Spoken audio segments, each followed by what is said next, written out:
Okay, today we're talking about conditions in Python. So I'm going to start with some type of value that we call Boolean. So we have two Boolean values, true and false. So we'll see the use of those two values. I want to mention also something we call logical operators. So these logical operators include less than,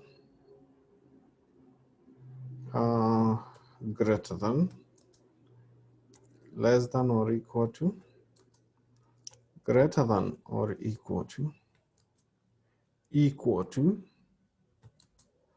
not equal to. So where do we use these logical operators? We have something we call a Boolean expression. So a Boolean expression is an expression which results to a Boolean value, either true or false. And that's where we use logical operators. For example, 1 less than 2. So that is an example of a Boolean expression. What we get is either true or false. Like in this case, we get 2. That is, 1 is less than 2. To check something like equality, we use double equal sign. So is 2 equal to 2.0? That is true. But let's see, is 3 equal to 2? That is false. Not equal. Is 3 not equal to 2? So that is true. And so on and so forth. Last one, let's check less than or equal to 2.0. True. So those are examples of logical Boolean expressions. Now the reason I'm talking about Boolean expression is because when we are writing if statement is usually followed by a Boolean expression, so that it's either, so we have something like if true, then do this. If false, then do this. So one of the good examples I'm going to show is finding the absolute value of x. We know that absolute value of x equals to negative x if x is less than 0 and equals to x otherwise. So how do we use that in a program? Use that idea. So you can see there's some condition here that we need to do. And this one, you can see this is a Boolean expression. So let's try and write that program. So we can ask the user to input a number. So I'm going to say x equals to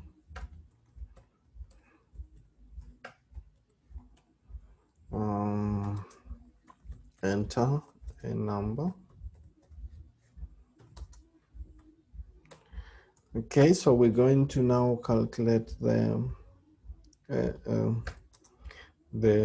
absolute value. So we say if x is greater than or equal to 0, then, so when you're writing an if statement, you must end with a full colon. and the next thing should obviously be tagged. So if x is greater than that, then we say abs x equals to, so abs x is the absolute value of x, is going to be x. And if x is less than 0, then abs x is going to be negative x. So now we're done with that. What we need to do is to print the outcome. So I'm going to print, I'm going to do some formatting as usual. So I'm going to say the absolute value equals, so by now I hope you understand what we're doing here. So this is just a string, this is just a string. So it will appear as a string. I'm going to input a variable here, x, so that whatever we enter as x here is shown here. And then this is absolute value of x. So let's see what happens here. So we are required to input a number. I'm going to input -4, and then we get absolute value of -4 is 4. So this vertical line here is found in the same key as backslash in most keyboards. So just press shift and backslash. That is if you can see a vertical line on top of backslash. So that is an example of how we use if statements, or how we do conditions. So this, as you can see, is a Boolean expression. So an if statement is usually followed by a Boolean. So this actually reads if true, or if false, depending on the output of this, the result of the Boolean expression. So this we can also do it in a different way. This one, for example, you can see this one is either greater than or equal to 0 or less than 0. So we have only two options. So another way of doing this would be, so let me comment that. So I'm going to say if x less than 0, absolute of x equals to, if it's less, then it's negative x. And then here we say else. So the other thing will just be else, because there are only two options. It's either less than or greater than or equal to. So else absolute of x equals to x. Okay, so I've commented this one. This one is not part of the code now.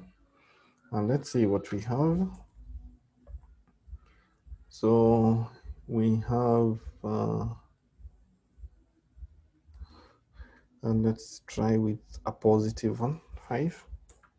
And you see the absolute value of 5 is 5.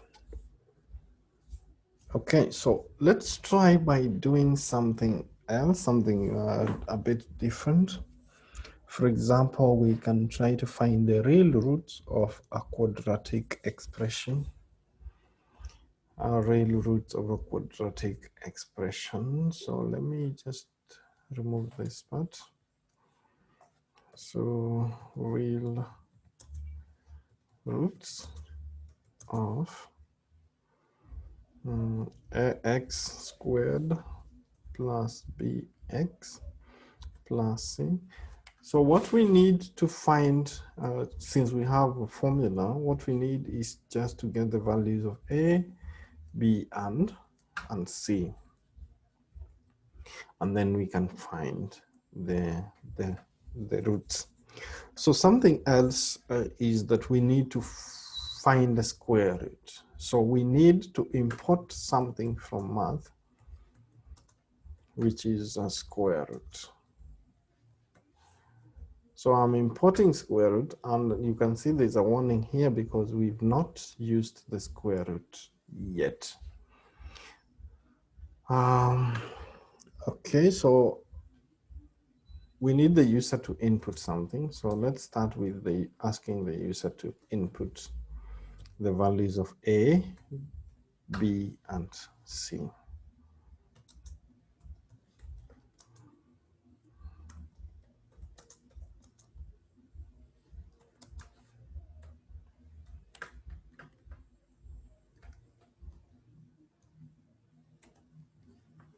Okay, so this is B, this is C, B, C. Okay, now that we have that, we need to know how to find the real roots. So when are roots real or not real? Complex roots.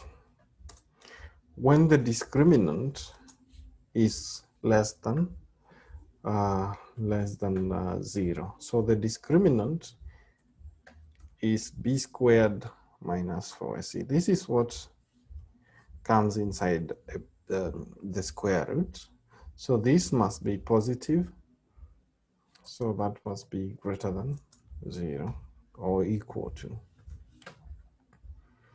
Okay. No, less than 0 if it's complex. Okay. So we also have another case when we have one root or repeated roots, one real root. This is when the discriminant is equal to 0. So when this one equals to 0, then we know we're going to get one root, and when it's greater than 0, we have two distinct roots.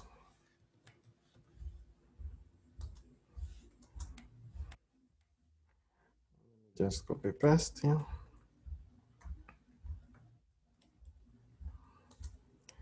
Greater than 0. So those are some of the, let me use double equal sign here to avoid confusion. So those are the conditions that we need to check before we can calculate the real roots. So I'm going to call this the discriminant or discriminant, I believe.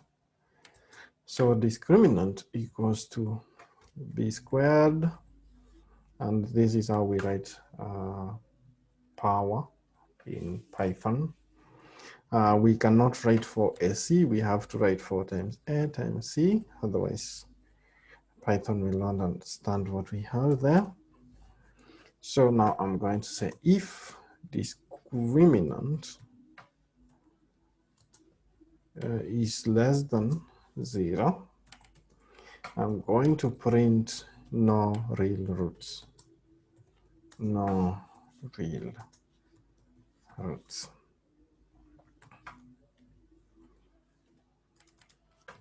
And then if discriminant equals 0, we are going to have only one real root. So this real root is going to be, so the real roots, let me check, the real roots are usually, the formula is minus b plus or minus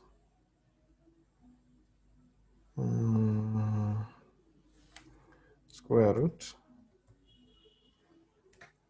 of b squared minus 4ac.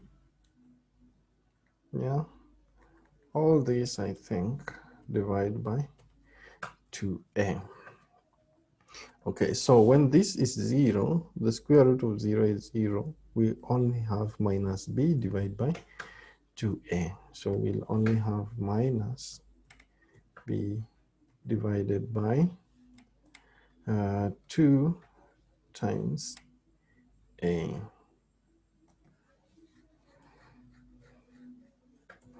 here we can print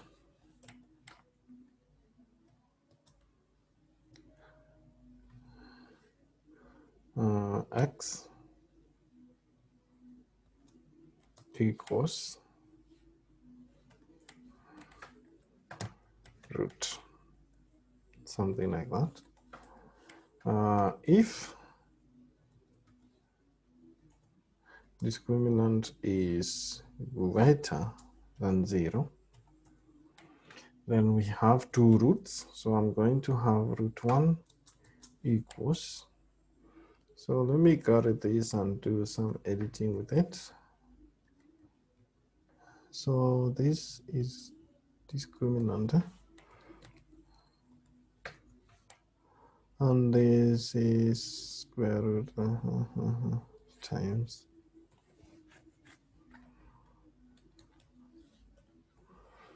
Okay, so I'm just putting brackets just in case, so that I can get whatever it is that I want. So I believe that is okay, but this one is minus, the other one is plus. I'm going to have another root, which is root 2, is going to be with a minus. And then I can print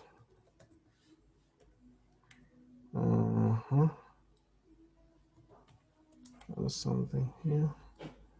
So this is not correct. Yeah, that's okay. So I can now print here x1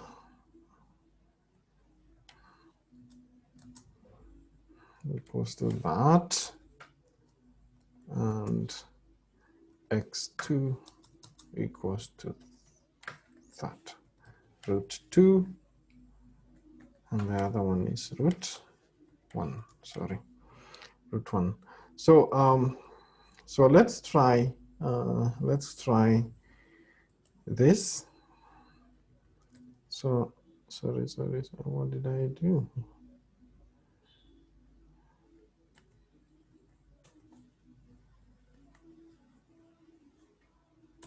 Okay, so let's start with E. Let me put 1.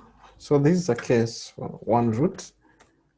Let's see, and the root is -1. So this is a perfect square. Let me try another one for maybe complex. I want a complex root, so my 4SE must be very small. No, my 4SE must be actually big. So we have no real roots. And now let's try one with 2 roots.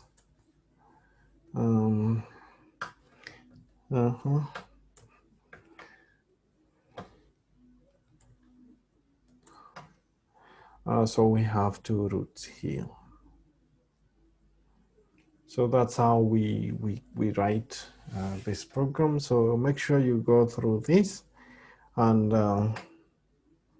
understand. Okay, so I want to mention some other I want to give some examples of nested ifs. So nested ifs is if within another if. So I'm trying to think of an if within another if. So let's start with the one for absolute value. No. Yeah, the one for absolute value. So I'm going to say, so let's start with asking the user for something. Sorry. Font here. Okay, x equals to input, enter a number.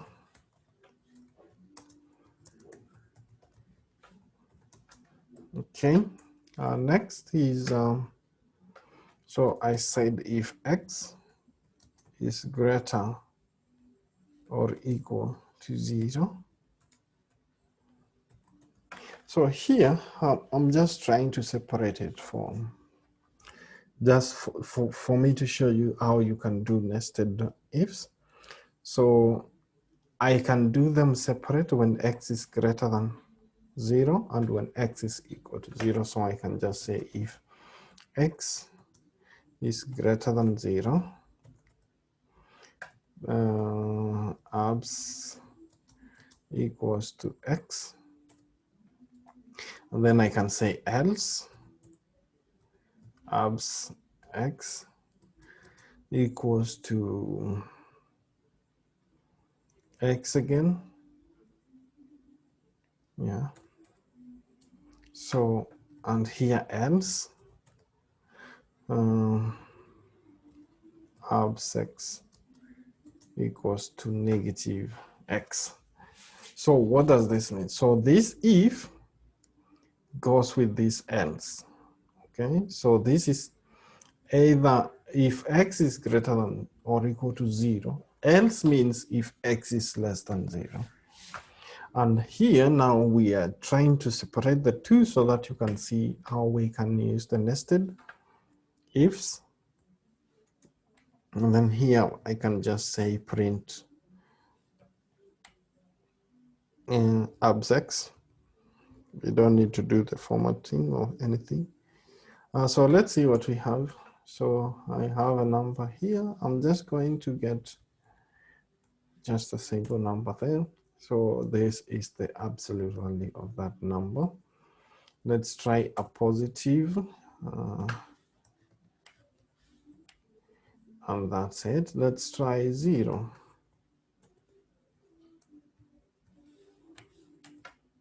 And we have absolute value being 0. So we can do a lot of ifs. So we can even do ifs inside ifs. So we can do a lot of nested ifs. Or something else I want to mention is else if. Else if. So I'm just going to use the same example. I hope you will understand what I'm trying to do here. No, I'm not going to use the same example. I'm going to do something. Here I'm going to say something like if x is greater than 0, I'm going to print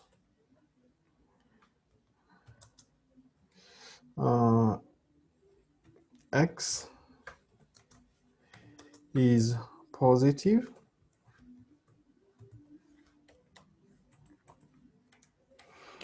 if x is less than 0.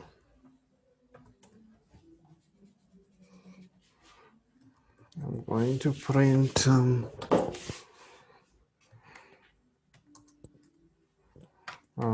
x is negative.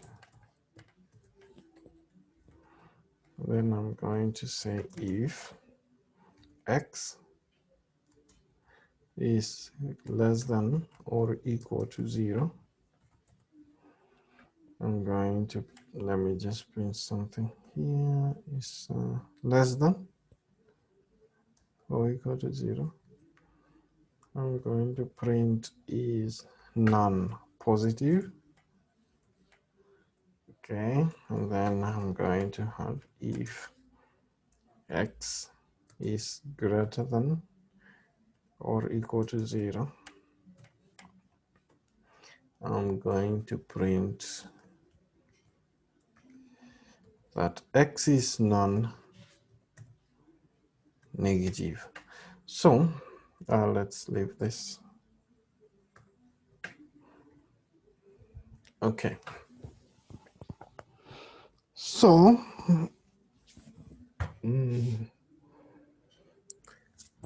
okay, so this is what we have. Let's see if I input x to be something like 1. So if x is 1, let me add 1, x is 0. if x equals 0, then print is 0. Okay, so if I input a 1, 1 is greater than 0, so we're going to print 1 is positive. And also 1 is greater than or equal to 0, so we're going to print 1 is non-negative. So we're going to have two statements, two outputs. Let's see. So 1, so I'm getting 1 is positive, 1 is non-negative. And if I input a negative number, we're going to get that number is negative, and also we're going to get that number is non-positive. So let me try with a negative 8. So 8 is negative and negative 8 is non-positive. So we're getting two of them. Let's try 0. If we try 0, then we're going to get 0 is non-positive, 0 is non-negative, and 0 is 0. So that's what we expect when we input 0. So 0 is non-positive, 0 is non-negative, and 0 is 0. So all those are printed. And the reason all of them are printed is because we have used if. So there's something else that we need to do so that we have only one print out. Copy. Let me put this here. Okay, so I'm going to use something called else if, which is elif. Elif, elif, elif, elif. Yeah. So else if means if this is not true, then check this. If this is not true, if this is true, then don't check anything else. And if it's not true, check the next. If it's true, don't check anything else. If it's not, check something else. That is what else if means. And we will see that only one thing will be printed for all this, all those that we have tried. So let's try with one again here. We're getting only one statement that 1 is positive. So what happened here is that it checked this and it was true. So there was no need of checking the rest. So it printed this one. So let's try with negative 8. Negative 8 is negative. So it checked this, it wasn't true. So it checked the next one, it was true. And therefore it did not check the next ones. So let's try 0. 0. So 0 is 0. So this one was the only one that was true. So this was not true, this was not true. This one was true, and therefore there was no need of checking the others. So that's one difference. But let me check, let's check something else here.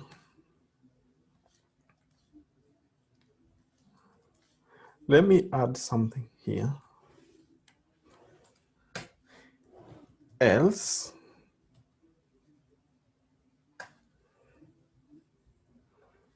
print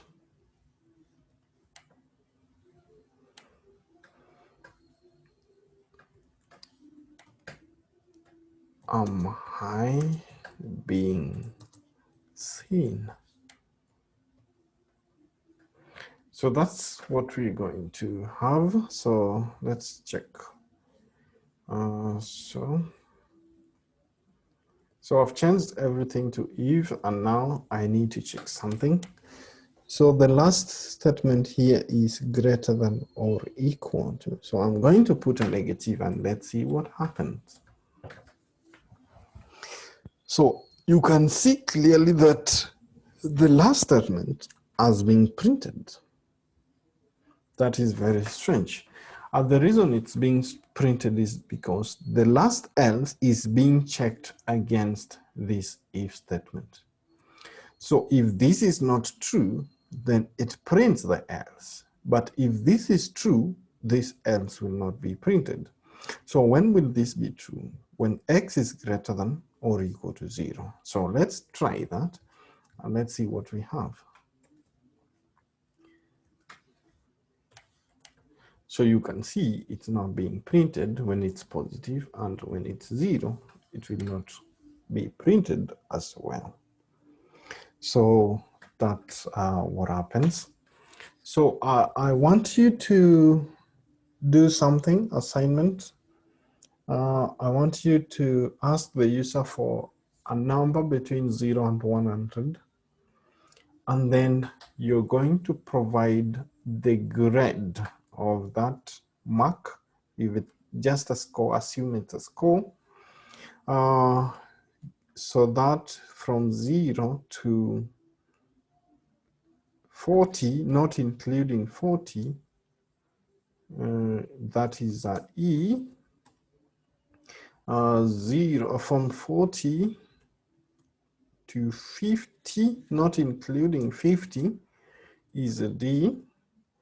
From 50 to 60, not including 60, is the C. And 60 to 70, not including 70, is a B. And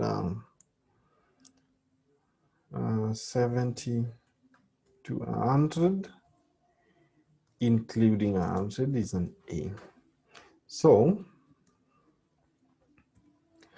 that way we're going to have some kind of a grading system. And the best way to do that is by using elif, else if, because that way it will only check one, and when it gets that one, it prints it. So that when I input 40, I get a D. When I input 50 or 55, I get a C. So try to do that assignment. Okay, thank you. See you next time.